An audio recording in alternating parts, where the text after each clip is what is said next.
So many of you are playing DPS and dying every fight without getting a single pick. It's not your aim, it's not your ping, and no, it's not because your supports forgot to heal you.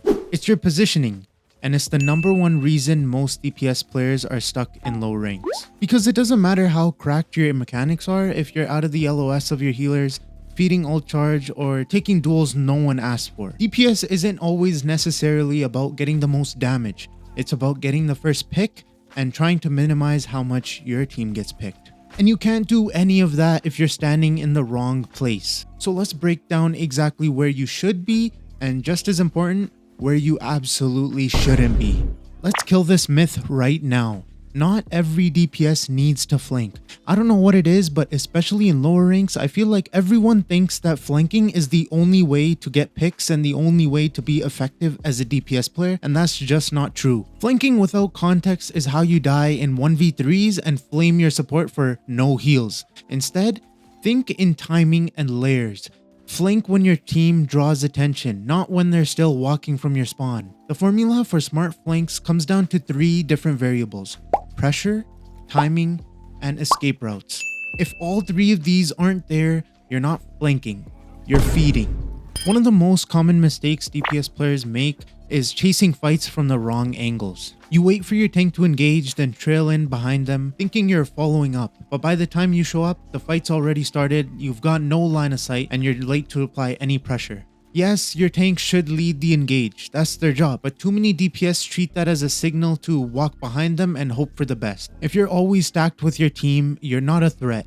You're an easy target. One of the fastest ways to rank up as a DPS is to start playing from off angles. That means positioning just wide enough to force the enemy to split their attention, but at the same time make sure you're not isolating yourself too much from your supports. By showing up from a different direction, even 30 degrees off, you force the enemy to make a choice. Turn and deal with you, exposing themselves to your team, or ignore you and let you farm free kills. And here's the thing, you don't need to be flanking behind. Again, that's not what an off angle is. You're looking for safe, supported side angles where you can constantly pump out pressure without standing in your tank's shadow.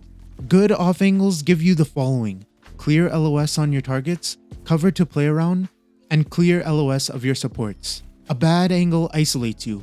A great one wins fights before cooldowns are even used. So in your games, I want you to start playing from off angles. Make the enemies have another angle to worry about. If you're standing out in the open for more than a second and you're not ulting or cleaning up a fight, you're already mispositioned. In this game, time to kill is fast and burst damage is everywhere. That means exposure is death.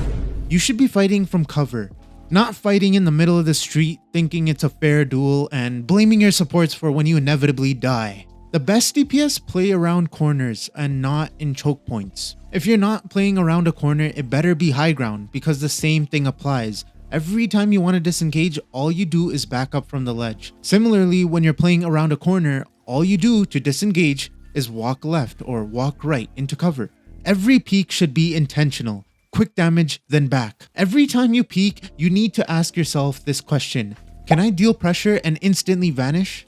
If the answer is no, you're overexposed. Think burst damage, not constant damage. Contrary to what you may think, you're not a turret. You don't need to stay out in the open spraying forever. Hit hard, retreat, and reposition. This is what separates average DPS from high rank ones. Average players run wide into the open, hoping to win a duel. Great players abuse micro angles, tight corners, walls, ramps, geometry, anything to make sure they're most likely to win the battle, even if it's a minuscule change. Again, elevation, doorways, payloads, anything that breaks line of sight is your best friend. Use it over and over again. Because again, your value isn't just in your damage. It's in survivability while dealing damage. That's a difference many people don't take into consideration, and it's what makes them crash out and blame their supports. So stop walking in the open like you're bulletproof. You're not. You're dangerous when you control the rhythm of your peaks. You're unstoppable when you use the map to your advantage and don't just fight blindly. People think DPS is all about mechanics and that's why the best players are DPS players.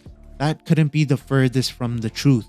DPS is not just about your mechanics. Yes, it can help you and it is crucial to climb higher and higher, but so is your game sense and your positioning. Diving in early does nothing except make you free ult charge for the enemy team. If you're lucky, it's also free all charge for your supports. Too many DPS get excited and throw themselves into 1v2s with the mentality of trying to make a play. They think that they have to be the playmaker on the team or else they'll lose. This game isn't like Valorant or CS or even Siege. You can't just 1v3 people. You need your team. If you want to play something like that, go play Siege X. It just came out. This is a team game. You need to coordinate with your team. If your tank hasn't engaged yet and you're already taking damage, that's not taking initiative. That's being impatient. As a tank player, I can say, stop doing that. I don't appreciate it. You're not helping. Even if you do get picks, I'd rather have you wait and play with the team because you were probably very likely to lose that fight. You just got lucky, and as a result, I know you're going to do it again later on in that game. Smart DPS don't just go in. Again, they go in with intention, with pressure, and most importantly, with backup. Your tank is your distraction, not your avenger. He's not supposed to be there just to get a trade every time you get picked. Your tank's job is to draw eyes. Your job is to punish the enemy while those eyes are looking at your tank. Think of aggression as a timing window, not a sprint. When your tank pushes in, that's your green light. When your supports are positioned well and caught up, that's your moment. When the enemies start turning away, that's your cue. Jump too early and you die alone. Jump too late and you miss the opening. You need to learn how to sync your pressure with the rest of your team. A well-timed combo, not a solo act. You don't need to engage first, you need to engage smart. Because kills aren't just about aim.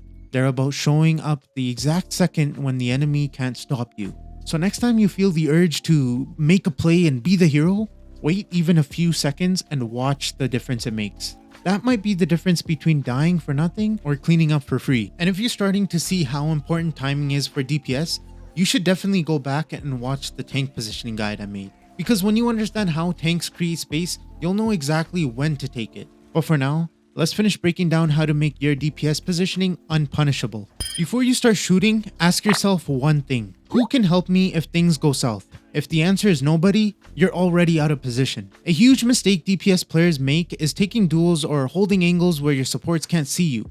No heals, no peel, no chance. Think about it. You're literally not just minimizing the probability of you getting the pick, but also increasing the probability of you getting picked. Like I said before though, that doesn't mean you need to stand next to your team 24/7. It just means when you take space, try to realize where your team's positioning is relative to you. For example, unless you're Spider-Man or a really good BP, none of us would go into their spawn trying to look for a fight. Why? Simple. Because our team is nowhere near us. Well, that doesn't just apply into the enemy spawn. That applies everywhere. You always need to make sure that you're within the range of your team. If you're flanking so deep that your healers can't even ping you, you're being a liability. And as I've said time and time again, great aim will never save you from bad positioning. So next time you're trying to make a big play, just take 1 second and check your LOS. Because unseen teammates can't save you, and dead DPS deal 0 damage. If you're only thinking about positioning after the fight starts, you're already behind. Great DPS players don't just react, they prepare. They move early, they scout early, they lock in their angle before the enemy even crosses the choke.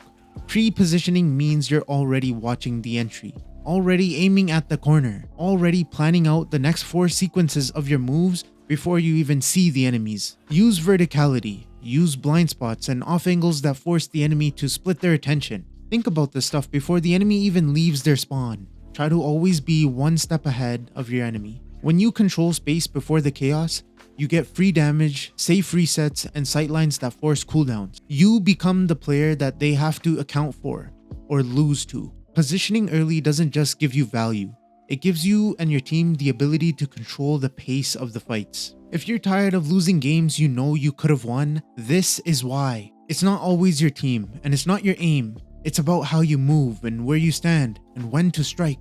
Because low rank DPS constantly feed, but high rank DPS, they dictate the fight the whole way through.